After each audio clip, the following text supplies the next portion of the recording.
आज मैं जो कहानी आपके सामने लेकर आया हूँ वह सबसे खतरनाक है और आज तक की सबसे बड़ी है। कोई भी इस व्यक्ति को हराने की जरूरत कर न सका। लोगों की ताकतें इसकी ताकतों को रोक न सकी। यही है दुनिया का सबसे बड़ा फातह, जिसके सामने दुनिया की तमाम तलवारें थम सी गई। जिसने पूरे गोबी के रेगिस्तानों से, मंगोलिया से निकलकर जिसने चाइना की तरो दीवार पे अपनी ताकतों को दे मारा, जिसने चाइना से लेकर अपनी अलगार को करते हुए पूरे यूरोप को अपने समंदर अधीन कर दिया। इसकी ताकत यूरोप तक की दीवारों और तरों को चीरती हुई निकल गई। किसी भी बादशाह की वो सहमत और हैमत न थी जो उसकी आंधियों को रोक पाने की जरूरत और ताकत दिखा सका। वो कोई नहीं था। तो इस स्टोरी की शुरुआत ऐसे होती है कि तब से पहले मंगोलिया तब एक नहीं हुआ करते थे। मंगोलिया बहुत सारे कबीलों के द्वारा रूल किया जाने वाला प्रदेश था। वहाँ पे बहुत सारी जातियाँ थी और इन बहुत सारी जातियों में बहुत सारे मतभेद थे। वहाँ पे एक बादशाह हुआ। तो ये कहानी है उन बादशाहों की जो मंगोलिया पे हुकूमत किया करते थे, कुछ चुनिंदा दस्तों के साथ। लगभग 10,000 की फौज के साथ ये मुस्तकिल हुआ करते थे। उसी में की 10,000 फौज तातारियों की थी और उसी में से 10,000 फौज मंगोलियंस की थी और भी 10,000 और कुछ कोई 20,000 फौजी हुआ करती थी।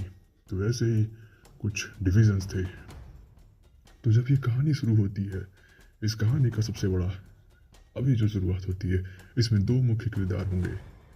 सबसे पहले अनवर खान, ये मंगोलिया का उसी मंगोल जिसे हम मंगोलिया का हिस्सा मानते हैं, वो जो मंगोल लोग होते हैं उन्हीं का ये लीडर था। इसका नाम था अनबहर, जैसे मंगोलियन भाषा में अब्बाहर बोला जाता है। इसी अनबहर को जब ये अनबहर गया हुआ था शादी का प्रस्ताव लेकर तातार कबीले में, तो तातार कबीलों ने इसके साथ धोखा किया। शादी के प्रस्ताव को न मानते हुए इन्होंने जिन डायनेस्टी के फरमान को माना और उसकी वजह से इन्होंने उसको गिरफ्तार किया। जब उन्होंने उसको गिरफ्तार किया और उसको जिन डायनेस्टी के राजा के सामने पेश किया गया, तो जिन डायनेस्टी के राजा जो कि चाइना में था और इसे भी वहाँ पहुँचा दिया गया, तो उसने आदेश दिया कि इसे स्कैफोल्ड, इसे चढ़ा दिया जाए लकड़ी की बनी हुई तख्तियों पे और इसे चुन दिया जाए कीलों से और इसे जिंदा मरने के लिए छोड़ दिया जाए भूख और प्यास से। इसे दर्दनाक मौत देने की सजा जिन डायनेस्टी के राजा जिसका नाम जी होंग था, जी होंग ने ही सुनाई थी। उस एम्परर की वजह से और ये तड़प तड़प के मरने की वजह से उसने सुनाया था, इसने बोला था देख के कि कोई जरूर पैदा होगा। उसने बोला कि इन तातारियों ने मेरे साथ गद्दारी की है और इसकी सजा तुम्हें जरूर मिलेगी। ऐ बादशाह, तेरी ये सल्तनत जरूर खत्म होगी एक दिन। उसने कहा था कि मंगोलिया की वना नदी यूं अपनी उन महान वीरों और बच्चों को जन्म देती है जो मंगोल होते हैं। वो तेरा उनमें से कोई उठ कर आएगा, उनमें से कोई बहादुर उठ कर आएगा जो तेरा जो जो मेरा बदला लेगा, जो इस खून रेजी को जो तुमने मेरे साथ किया है, जो धोखा तुमने मुझको दिया है, उसका बदला लेगा। तो ये कहानी वहीं से शुरू होती है और इस बदले की यान को मिटाने के लिए और अगले इस बदले को पूरा करने के लिए चंगेज खान ही मंगोलिया में आता है। तो इस कहानी में अनवर चंगेज खान के पिता पिता के दोस्त मतलब पिता के चचेरे भाई जो उसके दोस्त हुआ करते थे, उन चचेरे भाई का पिता था, उसका नाम था खान अनवर। तो इसी आदमी की वजह से मंगोल्स इसे अपना लीडर माना करते थे और इसी एग्जीक्यूशन का बदला लेने के लिए चंगेज खान यहाँ पर जिन डायनेस्टी को अपना प्रतिरोधी और विरोधी मानता है और साथ ही साथ जिन डायनेस्टी हमेशा इनके पॉपुलेशन को, मतलब इनके जो लोग हुआ करते थे उनको मिटाने के लिए जिन डायनेस्टी हमेशा तत्पर हुआ करता था और उन्हें मार दिया करता था। अगर उनकी संख्या 1 लाख में है तो 20,000 30,000 लोगों को मार दिया जाता था। उनमें ही फूट डालो राज करो की नीतियाँ चलाई जाती थी। इसकी वजह से चाइना उनका दुश्मन हुआ करता था। तब चाइना में भी डायनेस्टीज बहुत थी। उनमें से एक मुख्य डायनेस्टी थी जो जिन डायनेस्टी थी। उसी जिन डायनेस्टी की ये कहानी है। तो कहानी की शुरुआत ऐसे होती है। अब उसके मरने के करीबन कई साल बाद, लगभग 15 साल बाद, एक इनकी माँ हुआ करती है जिसका नाम था करलून। वो शादी करके वो इस कबीले की नहीं हुआ करती है, वो हुआ करती है मरकिट कबीले की। वो मरकिट कबीले की हुआ करती थी। वो शादी करके अब इसके 10 ही दिन हुए थे, उसकी बारात जा रही थी। उसकी बारात में कुछ हमलावरों ने घेर कर उसे पकड़ लिया और पकड़ने के बाद उन्होंने ये नाम लगाया कि ये मेरी गलती नहीं थी। उन्होंने नाम लगाया कि यह जो हमने तुम्हें पकड़ा है, यह पकड़ा है यसुगई के ऑर्डर पे। यसुगई मतलब चंगेज खान का पिता। यसुगई का कमांड उस कबीले मतलब मंगोलियन कबीले पे था। उन्होंने इस कमांड को हथिया लिया था। तो यह कमांड जो चंगेज खान के पिता का था। तो जिन लोगों ने उनको घेर लिया था उन्होंने ये इल्ज़ाम लगाया कि हमने तुम सबको पकड़ा है सिर्फ और सिर्फ यसुगई के कहने पे, जो कि हमारा हीरो है। लेकिन कुछ ही पलों में उन्होंने उनको वार्निंग दी कि तुम यहाँ से चले जाओ और हट जाओ, वरना और इस लड़के को छोड़ दो हमारे पास, क्योंकि यसुगई चाहता है इसको।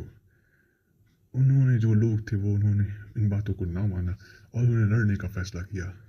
सिर्फ 12 लोग और एक 100 लोगों के आसपास की संख्या में दूसरे साइड से जो लोग उसको लूटने आए हुए थे, उनकी बारात में दुल्हन को लेने आए हुए थे।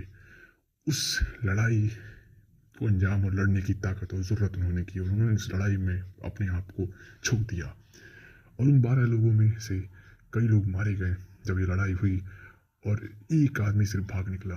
यहाँ तक कि जो दूल्हा था उसे भी मार दिया गया।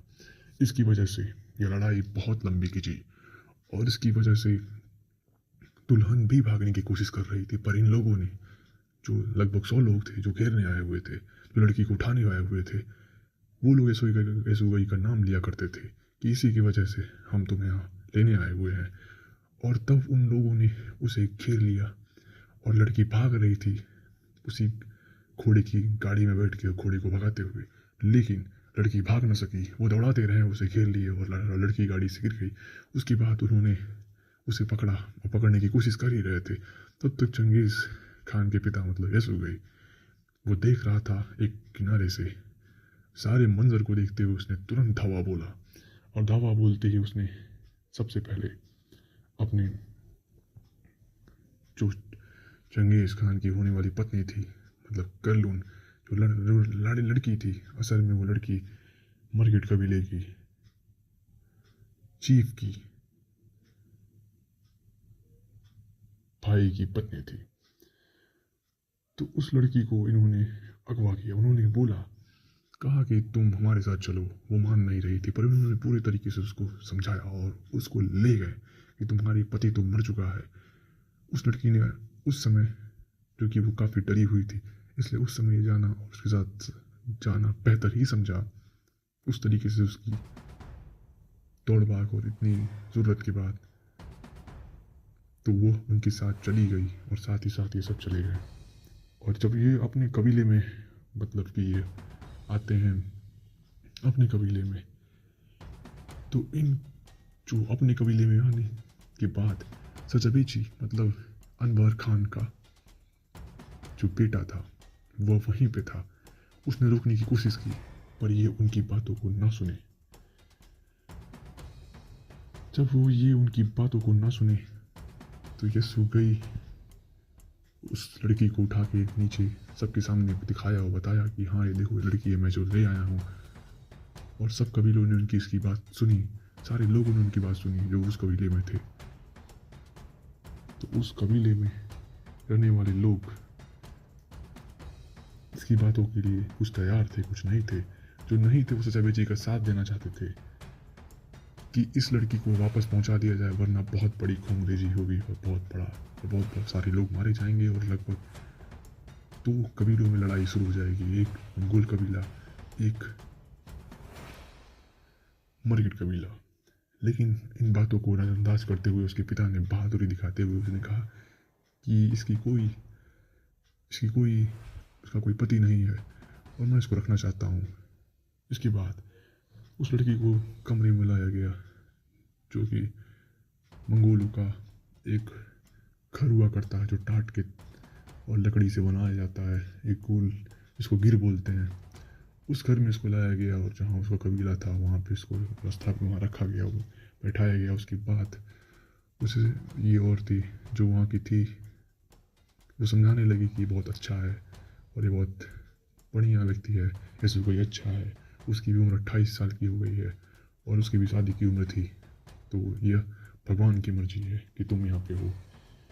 तो ये वो बात थी। इसी बीच जब ये सारी बातें हो रही थी तो तातार देख रहे थे, तातार हमला करने की बात भी सोच रहे थे कि उन पे हमला करके, या फिर तातार वो थे जो इनसे अलग थे, जो तीसरे कबीले के थे, वो सब कुछ देख रहे थे। वो चाह रहे थे रुकना, लेकिन लीडर जो चाह रहा था, वो अटैक करना चाह रहा था, वो उसके सलाहकार ने बोला कि रुक जाओ, हमला मत करो, इन पे कोई हमला करने की ज़रूरत नहीं है, जाने दो, ये दोनों लड़ेंगे और साथ के साथ हम फ़ायदा उठाएंगे। इस वजह से उन सब ने हमला भी नहीं किया। और यह सचाबिची कई लोगों को ले आ रहा था, अब चलो जसुगई को मार दिया जाए, क्योंकि ये चाहता है हम दो कबीलों में लड़ाई हो जाए, जो कि मरकिट है और जो कि मंगोल है, जो हम नहीं चाहते हैं। सचाबिची अनबर खान का बेटा था जो वापस से लीडरशिप लेने की कोशिश कर रहा था चंगेज़ खान के पिता यसुगई से। तो यह कहानी हम अगले एपिसोड में समझेंगे और जानेंगे कि अगले एपिसोड में क्या हुआ। तब तक के लिए धन्यवाद।